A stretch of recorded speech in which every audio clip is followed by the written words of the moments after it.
What is going on? Welcome back to the channel. Today is August the 12th. I want to give you a quick pre-market update, go over some of the hot movers and what big money is doing today. Before we get into any of that, make sure you guys hit that thumbs up. And with that, let's get right to it. So starting off with data points, we do have the dreaded CPI that's coming out at 7:30, roughly 1 hour from now. These are the estimates. So for the month over month, 0.2%, year over year, 2.7. So potentially that could really move the market. All this data, on a side note, is from July. So the market's going to be really looking at this data as a indication of how impactful tariffs are. Then we do have two Fed speakers today at 9 a.m. One Barkin, one Schmidt, if I'm saying that right. Barkin historically does kind of cause some pain for the broader market, so not the most optimistic individual. So as you can kind of see, he is the second kind of most bearish Fed speaker. So ultimately don't really expect too much from him, at least for positives. Looking at the futures, somewhat mixed. Dow is up or pretty much flat. S&P flat, and NASDAQ is down 0.01. So I think the market's just holding its breath for CPI, and a lot of the volume is very resemblant based on that as well. Getting right to it, SOFI is up 0.13%, so equivalently flat.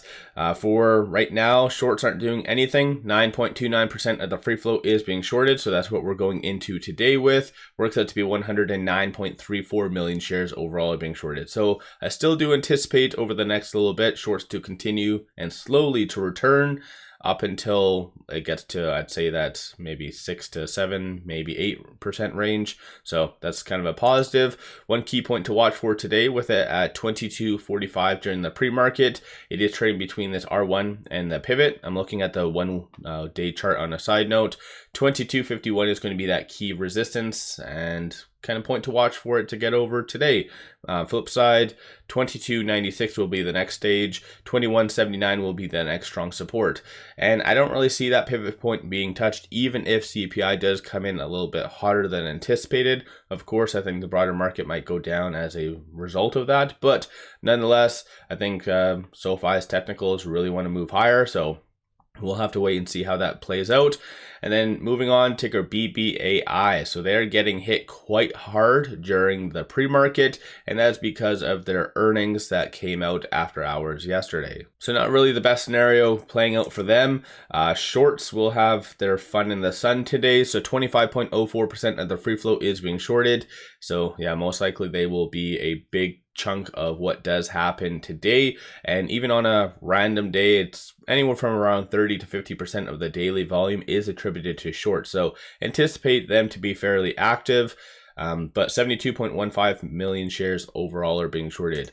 If you're wanting to trade it though, with it at 490, it is trading between this S2 and this S3. So if you're going to see any sort of recovery, it needs to push and get above 543, and if you're ever remotely going to see some sort of recovery. So that's going to be one point to watch for. And then flip side, 442 is going to be the next strong support. I don't really see that being touched whatsoever today, even in the worst of scenarios.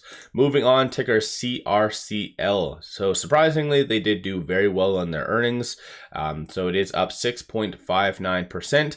Shorts aren't that big of a deal, but still based on the market cap, it is rather high. So 5.21% of the free float is being shorted. Works out to be 7.5 million shares overall are being shorted. So based on the results, it is fair to assume that they will be starting to mitigate some risk and start cutting, which is always a positive. So that'll add a certain level of buying pressure. Aside from that, with it at 172 and change, it is trading between this pivot and this S1. 171 is going to be a strong support, and then followed by 149. Flip side to 206, and then 240 is going to be the next strong target / resistance.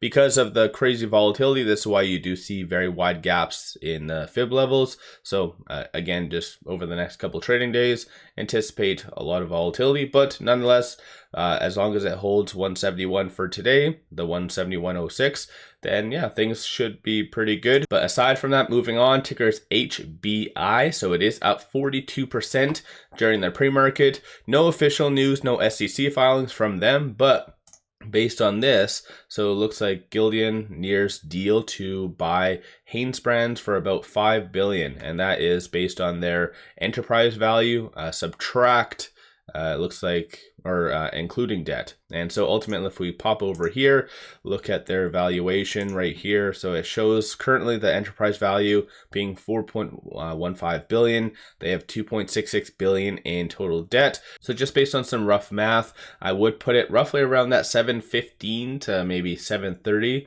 for what they're getting bought out for. So moral of the story, I know I've mentioned this in other pre-market videos, whenever there's some sort of acquisition, just do not pay more than the price, because once the deal goes through, then yeah, you're going to get max that. So roughly around that 715 to 730 in my opinion. So there's a little bit more room on the bone, I guess, to make some money.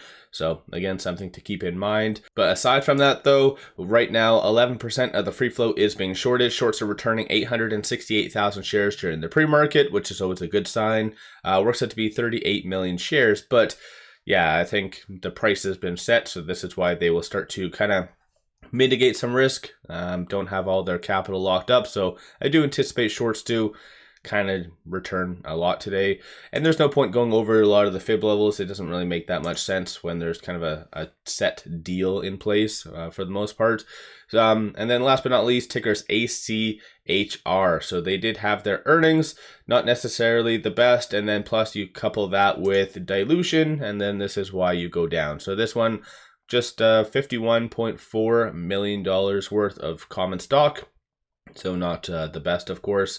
And then aside from that, 19.85% of the free float is being shorted. So anticipate shorts to be fairly active today. Works out to be 88.7 million shares overall being shorted. If you're wanting to trade it right now with at 875, right above this S2. So 872 will be that key pivot. So just best case scenario, watch for it to close above that. Because if not, then it'll trade between this S2 and this S3 in the foreseeable future. So 720 will be that strong support. Second stage, and then flip side 966 and 1117 is going to be the next strong target / resistance. So today is just going to be the battle of this S2. So if you're wanting to day trade or swing trade, just kind of orient around there. Let me know your thoughts on these stocks. What are you buying? What are you selling? One final thing, pop over to my Patreon. I do give buy signals on stocks, options, crypto, many of which have been absolutely on point and bangers. Definitely worthwhile to pop over there and take a look. With all that said, appreciate all of you watching.